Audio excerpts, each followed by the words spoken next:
গোবিন্দ গোবিন্দ গোবিন্দ ପଦୁ ଗଳୁଛି ମକରନ୍ଦ ସେ ମକରନ୍ଦ ପାନ କରି ହେଳେ ତରିଲେ ବ୍ରଜନାରୀ ସେ ବ୍ରଜନାରୀଙ୍କ ପୟରେ ମନ ମୋରହୁ ନିରନ୍ତରେ ମନ ମୋ ନିରନ୍ତରେ ଥାଉ ହା କୃଷ୍ଣ ବୋଲି ଯିବ ଯାଉ ହା କୃଷ୍ଣ ବୋଲି ଯାଉ ଯିବ ଏଥି ଉଦାର ପଦ୍ମନାଭ ধর্মক্ষেত্রে কুরুক্ষেত্রে সমবেতা যুজুৎসবঃ মামকাঃ পাণ্ডবশ্চৈব কিং কুর্বত সঞ্জয়। ধৃতরাষ্ট্র কহিলে, হে সঞ্জয়, ধর্মভୂମି କୁରୁକ୍ଷେତ୍ରରେ ଯୁଦ୍ଧ ଇଚ୍ଛା ରଖି ଏକତ୍ରିତ ହୋଇଥିବା ମୋର ଓ ପାଣ୍ଡୁଙ୍କର ପୁତ୍ରମାନେ କ'ଣ କଲେ? ମହାଭାରତରେ ମୋଟ 18ଟି ପର୍ବ ଅଛି।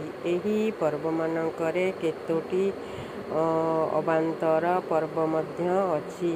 ତନ୍ମଧ୍ୟରେ ଭୀଷ୍ମ ପର୍ବର ଅନ୍ତର୍ଗତ ଏହି ଶ୍ରୀମଦ୍ ଭାଗବତ ଗୀତା ପର୍ବ ରହିଛି, ଯାହାକି ଭୀଷ୍ମ ପର୍ବର 1300 ଅଧ୍ୟାୟରୁ ଆରମ୍ଭ ହୋଇ 4200 ଅଧ୍ୟାୟରେ ସମାପ୍ତ ହୋଇଛି। ବଇଁଶୀ ଲୋଡ଼ା ନାହିଁ, ମୃଦଙ୍ଗ ଲୋଡ଼ା ନାହିଁ, ବଇଁଶୀ ଲୋଡ଼ା ନାହିଁ, ମୃଦଙ୍ଗ ଲୋଡ଼ା ନାହିଁ, ହୃଦୟରୁ ସ୍ୱର ଆସେ କାଳିଆ ତୋ ଗୀତ ଗାଇବା ପାଇଁ, କାଳିଆରେ କାଳିଆ ତୋ ଗୀତ ଗାଇବା ପାଇଁ।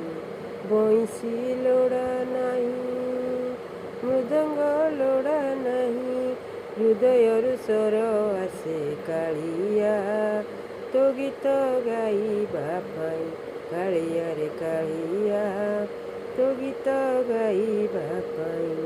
ତୁମେ ଭାଗବତ, ତୁମେ ପାରାୟଣ, ତୁମେ ଗୀତାର ଅମୃତ ଉଚ୍ଚାରଣ, ହେ ନାରାୟଣ, ହେ ନାରାୟଣ।